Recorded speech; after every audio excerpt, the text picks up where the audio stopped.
Sir, captain Kharat यांना अटक केलेली आहे. काय नेमकी तक्रार होती आणि काय आपण कारवाई केली?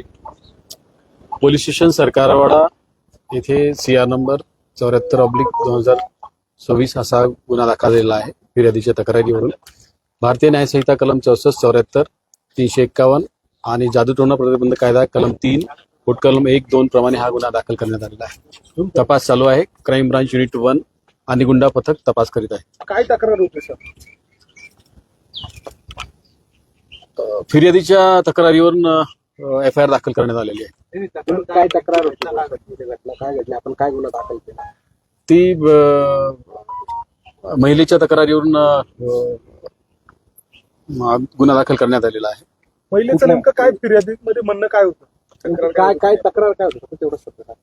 ती शारीरिक शोषणाबद्दलची तक्रार.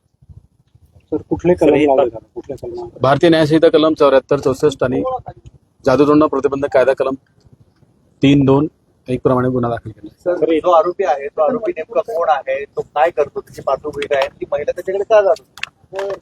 सध्या तपास चालू आहे. फिर्यादीचं नाव उघड होऊ नये म्हणून जास्त डिटेल देत आहे. आरोपीची आरोपी जे आहे त्यांचं नाव सध्या तरी नाव अशोक खरात म्हणून आलेलं आहे.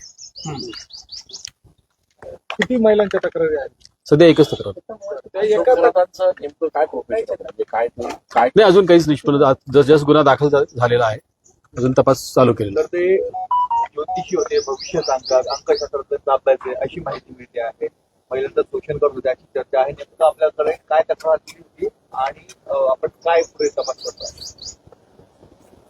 महिलेने जी तक्रार दिली त्याच्याप्रमाणे गुन्हा दाखल करण्यात आलेला आहे आणि अजून त्याच्या प्रोफेशन बद्दल अजून तपासात काही निष्पन्न झालेलं नाही. आज नेमका पहिलाच दिवस आहे. तपास सुरू आहे. तर काही व्हिडिओ देखील आहेत. मोठ्या प्रमाणावर व्हिडिओ आपण जप्त केलेले आहेत, CCTV म्हणा किंवा इतर, त्याबद्दल काय माहिती? नाही, सध्या तपास सुरू आहे. अजून भौतिक कोणताही पुरावा आपण जप्त केलेला नाही. आरोपी एकच आहे की आणखी आरोपी आहेत? सध्या तरी आरोपी एकच आहे. महिलेने तुमच्याकडे जी फिर्याद सांगितली, त्या फिर्याद सांगत असताना तिने काय अलिगेशन केलेले आहे? महिलेने जी फिर्याद दिलेली आहे ती मी आपल्याला आत्ताच सांगितलं की तिने शारीरिक शोषणाबद्दल तक्रार दिलेली आहे आणि तिच्या प्रायव्हसीच्या कायद्याप्रमाणे जास्त ओपनली बोलता येणार नाही. कलम आपण लावले? हो, म्हणजे ते तिथे अट्रॅक्ट होतं ना म्हणून लावलेलं आहे. सर, फिर्याद कधी दाखल झालेली? कारण 2022 हा, काल दाखल झाली ना रात्री. नाही, हे प्रकरण कधीचं होतं? प्रकरण कधी 2022 होतं? कधीपर्यंत? 24 पर्यंत आहे असं फिर्यादीत सध्या तरी दिलेलं आहे. आणि जे अत्याचार झाले असं फिर्यादीचं म्हणणं आहे, ते नेमकं कुठे, म्हणजे एकाच ठिकाणी झाले एका वेगवेगळ्या ठिकाणी होतं, नेमकं काय घडलं? प्राथमिकता तरी एकाच ठिकाणी झालं तर दिसते. तपास अजून सुरू आहे. सर, आरोपीला अटक करताना जेव्हा पोलीस गेले तेव्हा त्यांनी काही गोंधळ वगैरे घातला? नाही, अजून काही निष्पन्न झाले.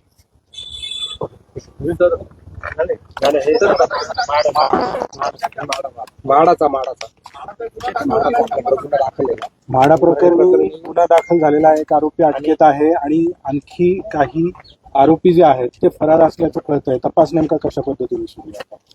कालच तपास क्राईम ब्रांच युनिट 1 कडे आलेला आहे. एक आरोपी अटकेत असून पोलीस कस्टडीमध्ये आहे. अजून सखोल तपास सुरू आहे.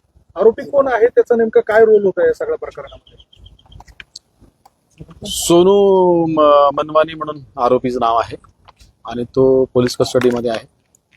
त्याचा काय रोल आहे याच्यासाठीच आपण PC घेतलेला आहे आणि पोलीस तपासात तर 2-3 दिवस झाले PC घेऊन, नेमकं काय निष्पन्न झालं?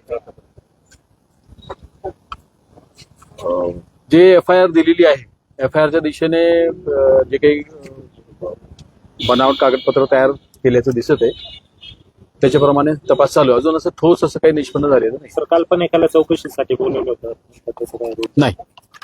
मधले अनेक नामवंत बिल्डर जे फरार आहेत, त्यांच्या मागावर आपले पथक आहेत, असं काही आहे? जितके पाहिजे असलेले आरोपी सगळ्यांचा शोध सुरू आहे. काही पथकं बाहेर पाठवले शोधासाठी? नाही सांगता येणार. तर एवढं मोठं प्रकरण आहे, जवळपास 49 प्रकरणात एकच आरोपी कसं काय आपल्याला सापडलं, तर बाकीचे आरोपी काय सापडले? तो तपासाचा भाग आहे की समजा शोध सुरूच आहे आरोपीचा. जो सापडला त्याला आपण अटक केलेला आहे. जितके असे आरोपी सापडेल सगळ्यांना अटक करण्यात येईल. काही आरोपींचे फोन वगैरे बंद येत आहे का, तुम्ही संपर्क करताय तो का? तपासाचा भाग आहे. थँक्यू.